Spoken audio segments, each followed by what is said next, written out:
Hey guys, HackerSploit here, back again with another video. I hope that each and every one of you is doing well during this pandemic, and I hope that you're keeping safe.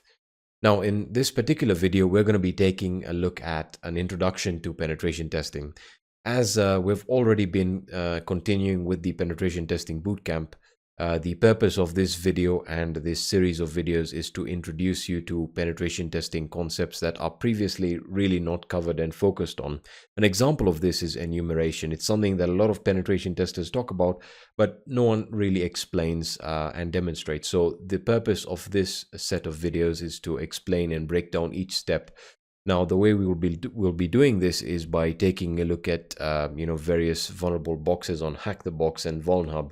In today's video, we'll be looking at one of the OGs in the series, which is Metasploitable 2. Now, the reason I'm covering this box is primarily not because of how easy it is to exploit, but mainly because it covers a lot of areas or aspects that are very important to take into consideration when developing your pen testing methodology. All right, now, as I said, we're going to be using Metasploitable 2, and I've already set up a NAT network for my virtual hacking lab here, and you can do that by going to preferences under VirtualBox, and you can go to your network.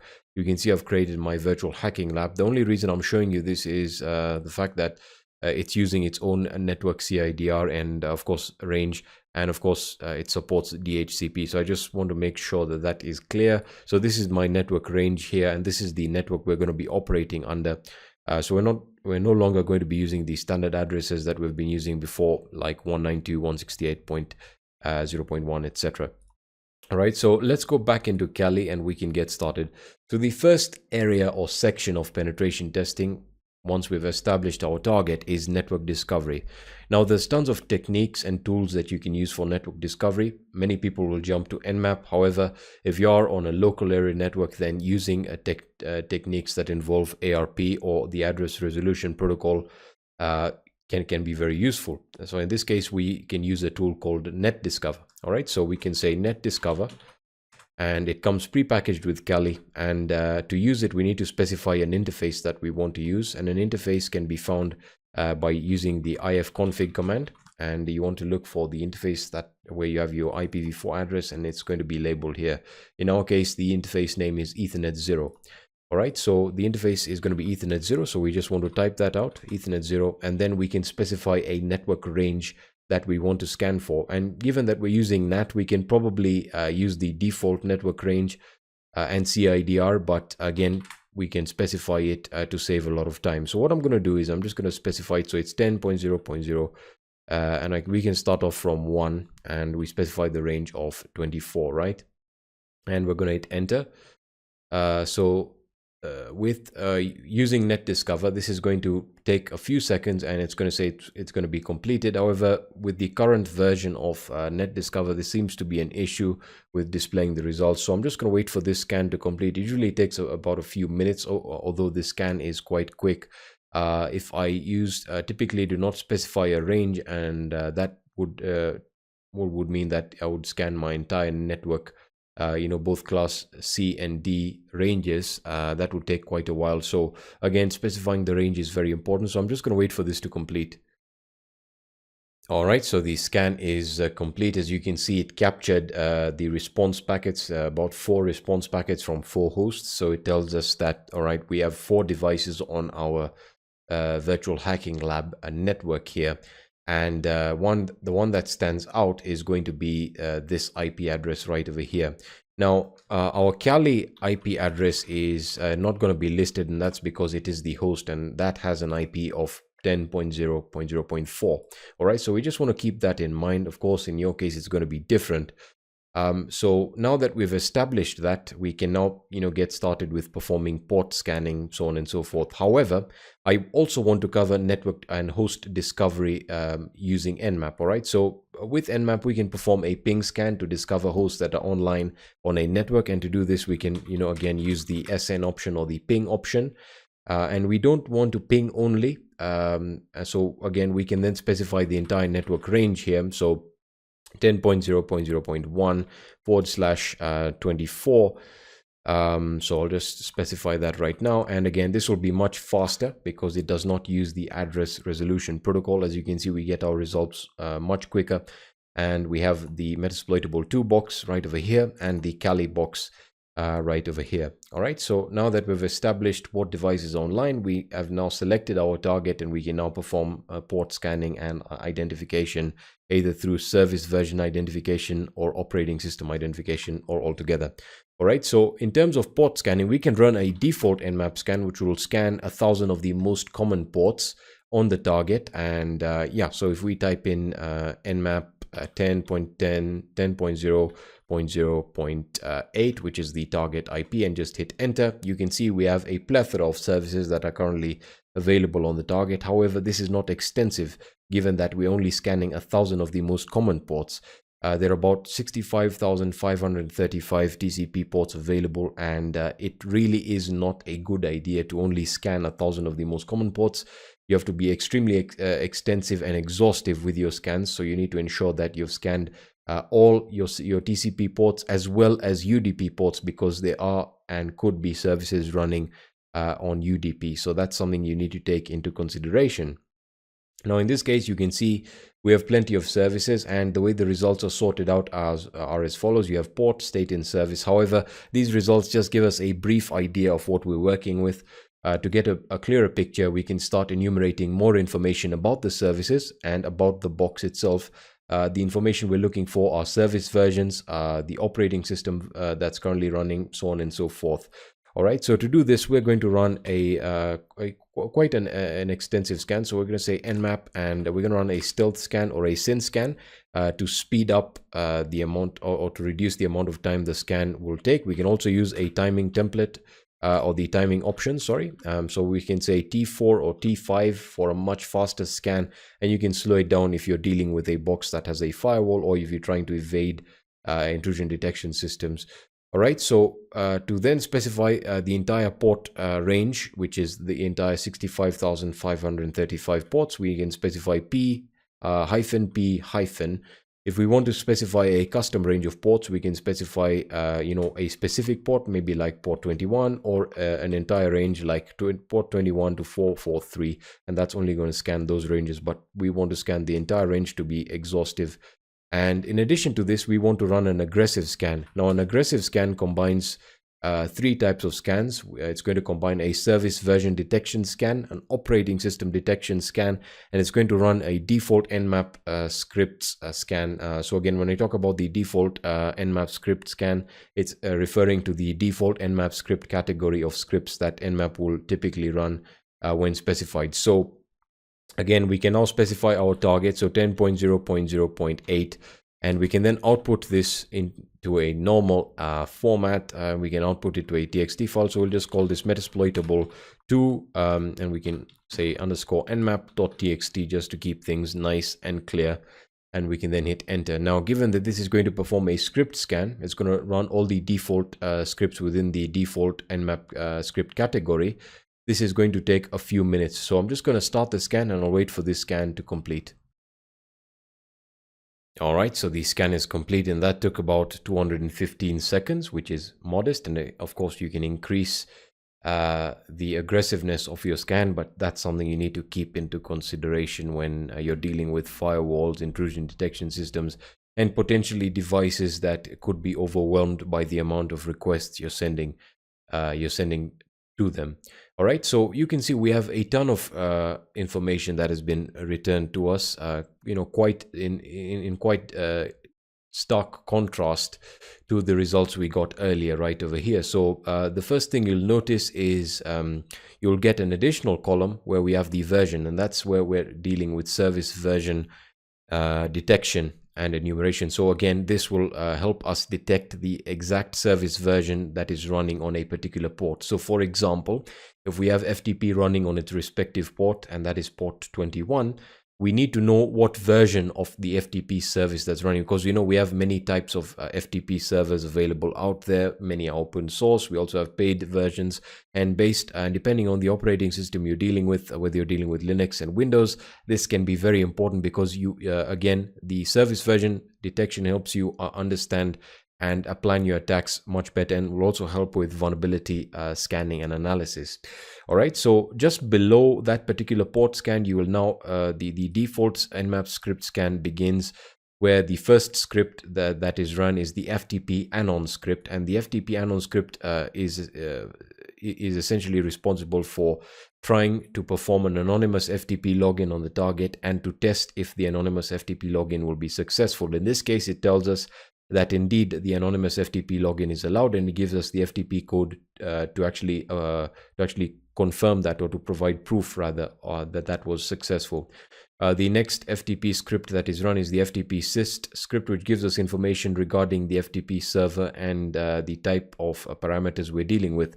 So you can see that the type we're dealing with here is ASCII, which is great, and the other important information is the session bandwidth limit, if there is any, and the timeout, because if you do engage the target through FTP, you need to know what the default timeout is, if you're dealing with a particular exploit and you do not have an actual password. So that's very important. And then at the bottom we get the service version, which tells us we're dealing with VSFTBD 2.3.4. Now, when dealing with a default Nmap script scan, you must know that this is not an extensive set of scripts that is being run on the against the target. So for each port, we need to perform its own enumeration. Now, you can see we have other important ports that we could use for entry. Like SSH, which is running OpenSSH 4.7p1. We also have an SMTP port and a telnet port, which is excellent. We can all try and run various commands against it. And as for the SMTP port, we can see that the SMTP commands that we can run are verify, which we can actually use to enumerate usernames. And I'll show you how to do that in a few seconds. We also have a DNS port, a web server running on port 80. This is running Apache HTTPD 2.2.8, and we get a bit of OS information. So it tells us running Ubuntu. And then the scripts that have been run are the HTTP server header, which tells us running Apache.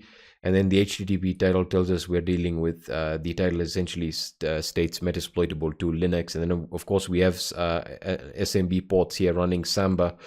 And let's see a few other important services. We have a MySQL, and for the MySQL info script, it just displays the salt. It also displays the protocol and the version running, so we can perform vulnerability analysis and scanning.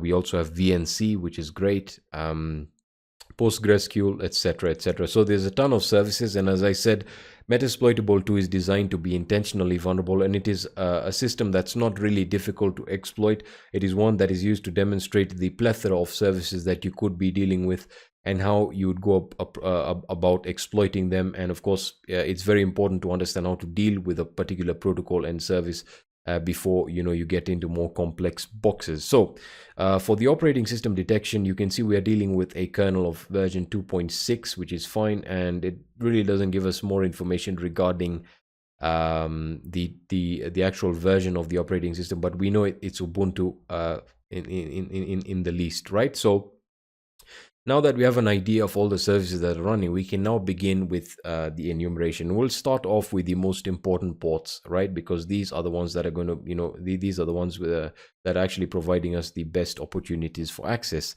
Now, one of them immediately is going to be the FTP port, and you can see the reason for that is because we have FTP, we have anonymous FTP logins allowed. Now, as I said, we have plenty of other Nmap FTP scripts that you can run against your target to perform FTP enumeration. So if I list the user share Nmap scripts directory, and I can then pipe the output and say grep, and we'll say the expression we're looking for is FTP, and we're looking for, essentially what we're doing is we're looking for all the FTP scripts. You can see that the default Nmap script category only ran the FTP anon script and the FTP system script.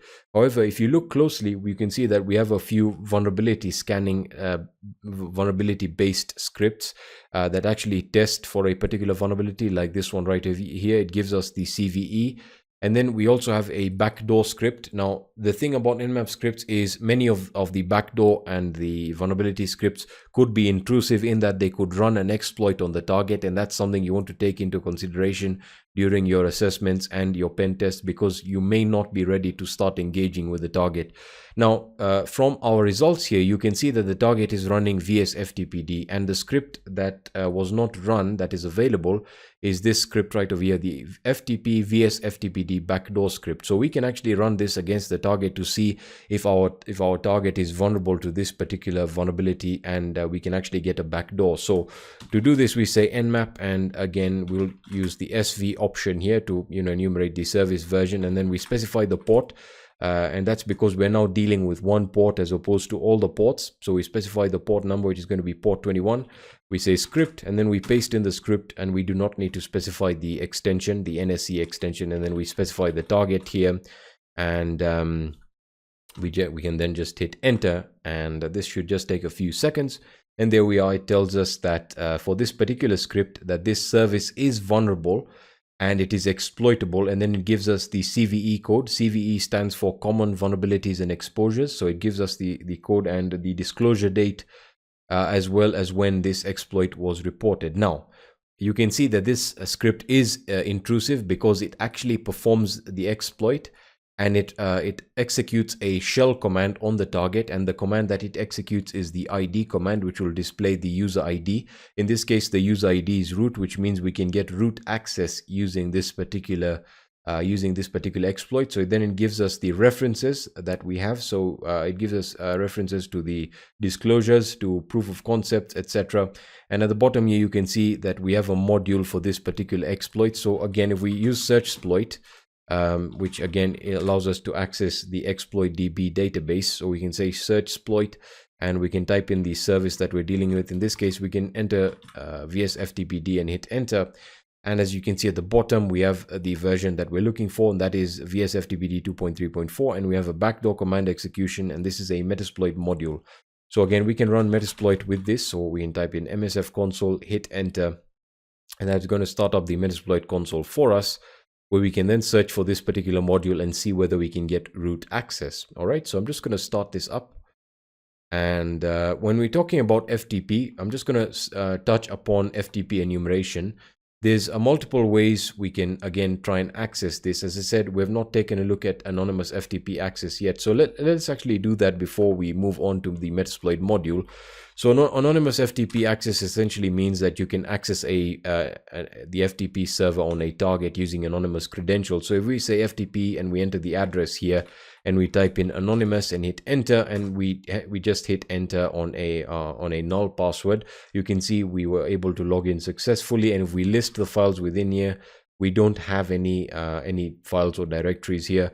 So when interacting with FTP, you can use an FTP client like FileZilla, or you can actually use your browser to access FTP. Sorry, I think I launched Wireshark there. Let me just close that up.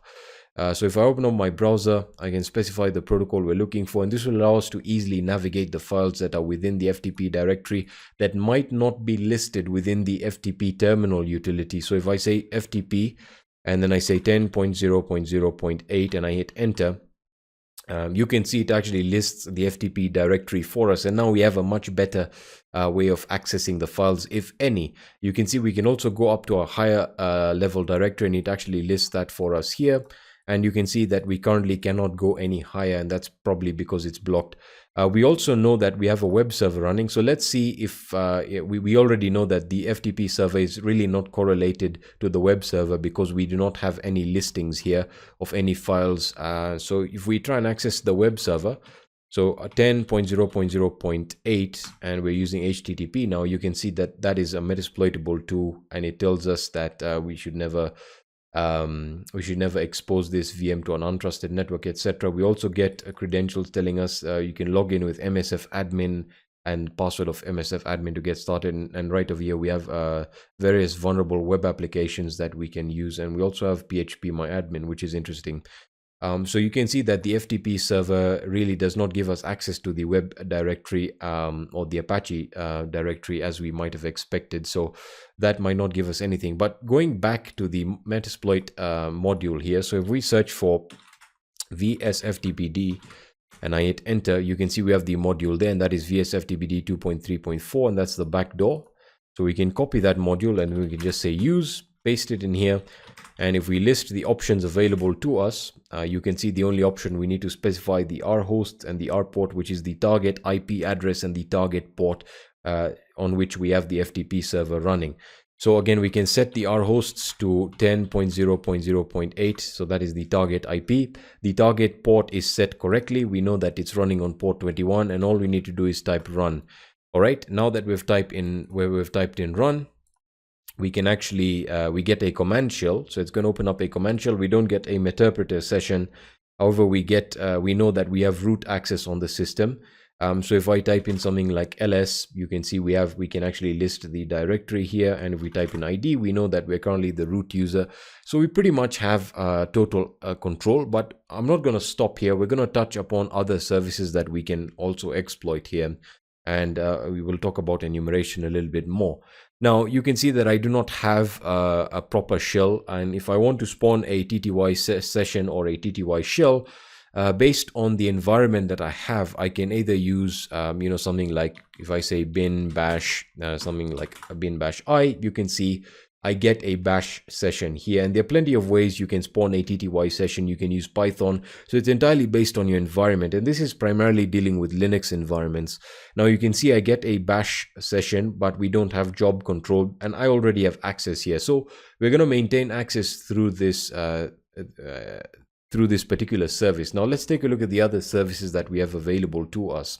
So you can see we have SSH, and this version of SSH I think is vulnerable to username enumeration, so we can actually run that. So let me just exit here, say search exploit, open SSH 4.7, and we know it's 4.7 P1. And let me just check that one more time to make sure that I've got that correct. So it's open SSH 4.7 P1.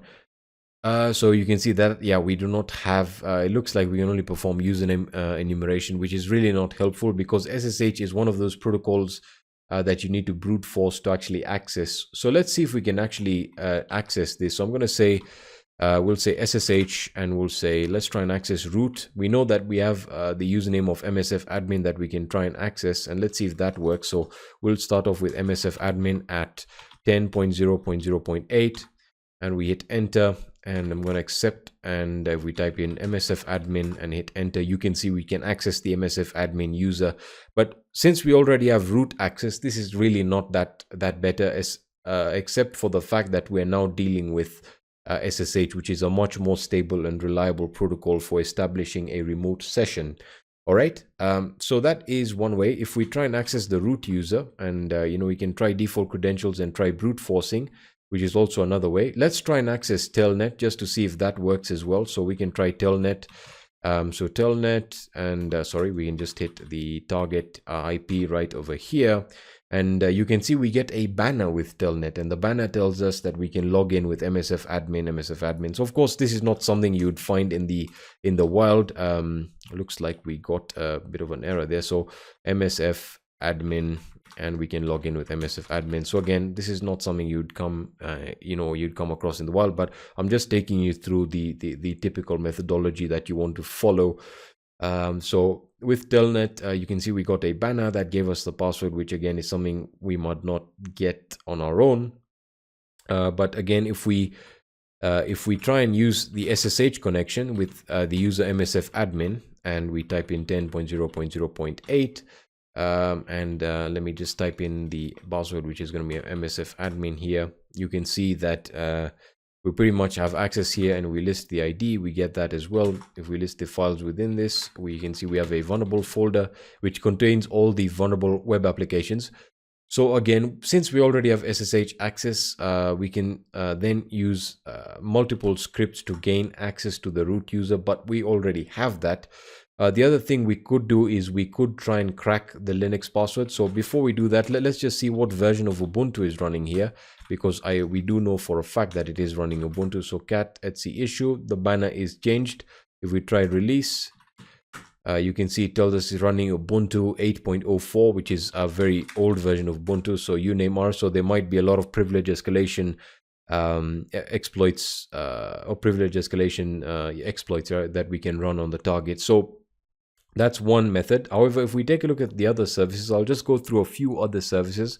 like SMTP. We can actually use SMTP to enumerate usernames, believe it or not. So when performing SMTP enumeration, so what we can do is we'll use the SMTP enum script, which is, I think you can actually install it by typing in apt install smtp tp enum. Is it called smtp user enum? There we are. So I already have that installed. So to use it, we say smtp user enum, and then we specify the mode, which in this case we have one mode that we can use, which is verify.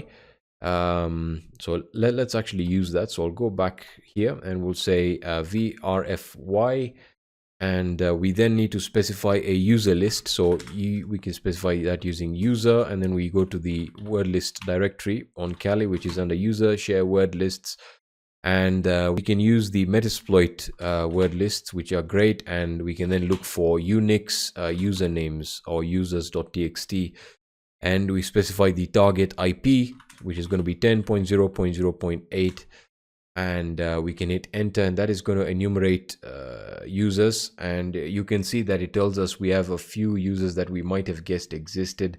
PostgreSQL user, the root user exists. We can also run a few other word lists, like if we go on the Metasploit, and let's see what other word lists we can use, or the user lists rather that we can use. So let's look for user lists that that we can use here. One of the most common ones was the one that we just used. So let's see if we can find one. So we can use the root user pass here. So that might be one that we can use, our common roots. So that is one we can use. But in any case, typically we can enumerate usernames from SMTP using the SMTP user enum script or utility, and this can be used to execute or launch brute force attacks on SSH and remote access protocols.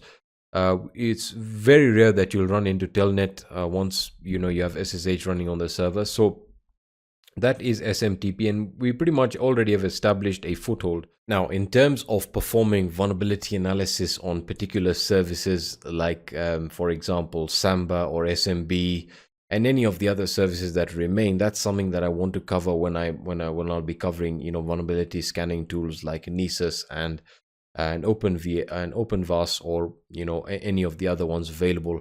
And since we're not dealing with web applications particularly in this video, we're going to skip through that, and we're going to work through our system. We'll be talking about post exploitation and cracking passwords, so on and so forth. All right, so we've already established a foothold on the system, right? So if we take a look at this, you can see we have root access, but in terms of passwords, you can see that if we list the shadow file here, because we are already logged in as the root user, you can see that the password we do not have access to right now. So we can see that the hash is going to be of type MD5, and that is denoted by the 1 option here. And the strength of Linux passwords, it goes from 1 all the way to 6, 1 being the weakest, which is MD5, and 6 being the strongest, which I think is SHA-256 or SHA-512. Being almost impossible to crack. So we can crack the root password if possible, but one thing to note is we can also change the password. So again, right now we're currently I don't know what session we're currently using right now. This is probably this is SSH here. So again, we can use because I believe we can use the MSF admin user to execute root commands. So we can say something like sudo password, and then we can change the password for the root user.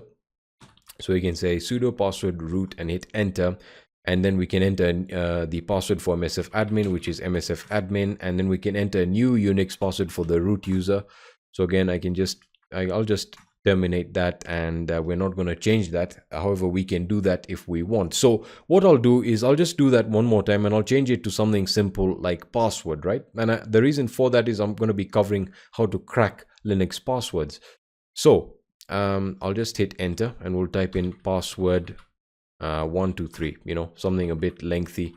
and we'll hit enter, and the password has been updated successfully. So let's say we were in a particular scenario where, you know, we wanted to crack the root password. So of course we can now, if we cat etc shadow, let's see if we can access the shadow file. So again, we can use sudo cat etc shadow, and then we can copy all of this, and we can then use something like John the Ripper to actually crack this, because this is using MD5 here. So we'll say cat etc shadow, and we'll just copy this, right? And let me just see where we are here, and we can actually use this right now. So what I'll do is I will close this up, and we will head over to our desktop here, and I will say vim, this is the shadow file, or what is this? This is the shadow file. Yes, it's the shadow file. So shadow .txt, and I will then paste the results here, and you can see we have a ton of user accounts that we can crack. We have klog, MSF admin, we already know. We have the PostgreSQL service running here, or PostgreSQL, and then of course we have the user. We have a user account, a service, etc., etc. So there's a ton of accounts that we can try and crack, including the root user. So we'll save that.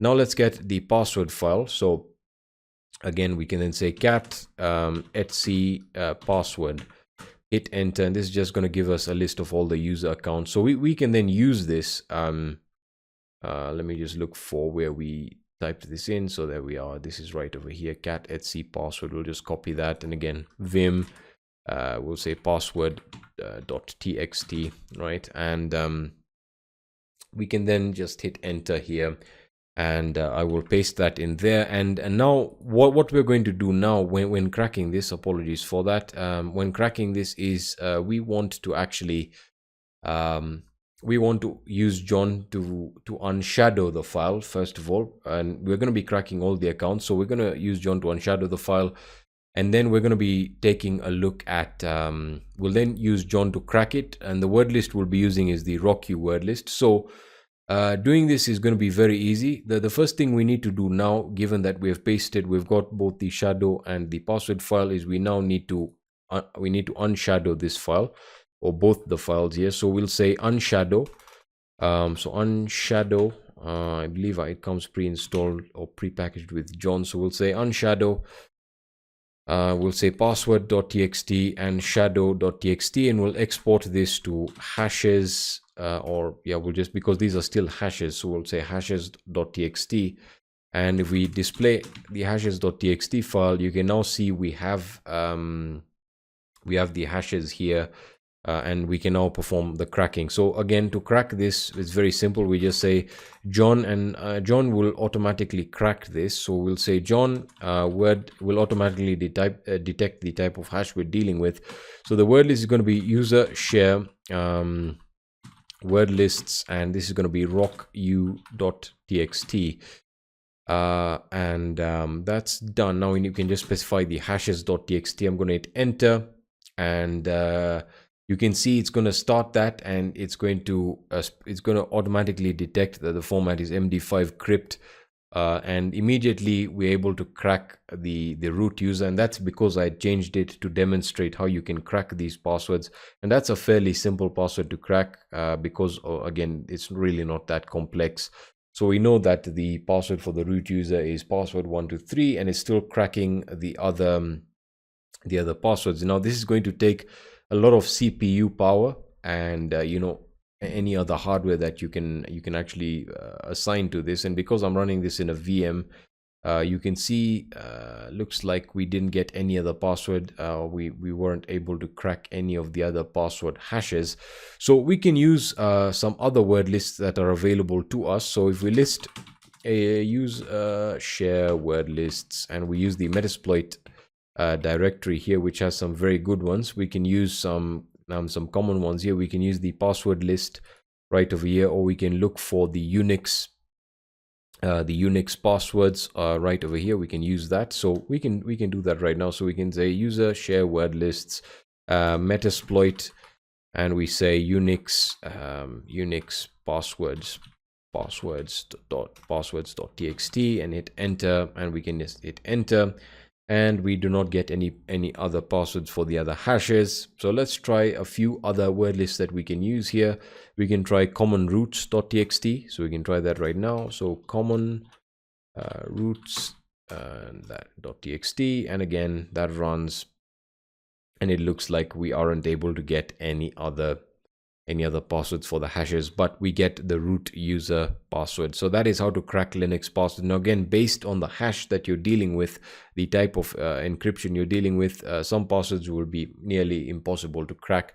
However, I will be covering, how to use tools like Hashcat for, a bit more intensive cracking using rainbow tables and stuff like that. But essentially we can now, say switch user to root, and we can enter the password that we just cracked right over here. So let me just do that one more time. Password 123, hit enter, and we now have root access. And again, the objective of this video was to cover, it was to give you an introduction to pen testing, how to approach various services. And I know we haven't talked about other service enumeration. So again, we can use, for example, for HTTP here, we can use Nmap scripts to perform enumeration. So let me just exit here, and I believe this was using Metasploit. So let me just terminate that, and we'll say exit, and we're back here. So we can say Nmap. If I list the scripts using within the Nmap scripts directory here, and I'll pipe, and we'll say HTTP, and we hit enter, you can see we have a ton of HTTP scripts that we can actually run. Some of the interesting ones that we can use are going to be HTTP enum. If I can find it right over here, HTTP. Let me just scroll all the way to the top here. It's one of the scripts that will allow us to enumerate some directories here. So we can run that script, for example. And again, the reason I'm not covering all the other services, because I'm going to be having individual other videos that will be dealing with this. So port 80, and the script is going to be script is HTTP enum and 10.0.0.8, and we can then just hit enter, and that's going to run the HTTP enum script. And we can also run all HTTP scripts under the Nmap scripts directory to test it for potential vulnerabilities. So you can see it gives us all the directories here. It essentially enumerates the directories that we already saw. So we have TikiWiki, phpMyAdmin, the document icons, etc. So if we want to run all HTTP scripts, we can say script, and then we can say let's see, HTTP, and we can use the wildcard option here and hit enter. That's going to run all HTTP scripts. Now this is going to take a while, because as you can see from this listing here, we have a ton of HTTP scripts that, again, based on what they do, some may be intrusive, which I don't, again, if you're not ready to engage your target actively, I don't recommend that you actually run some of them. So we have a ton of WordPress ones, which I'll be covering when we'll be dealing with WordPress boxes. But again, enumeration of services is quite simple to understand, and for the most case can be done using tools like Nmap. And of course, if you know what you're doing with a particular protocol, there's tons of ways you can, start enumerating directories, stuff like that, which we'll be talking about when we'll be dealing with web app pen testing.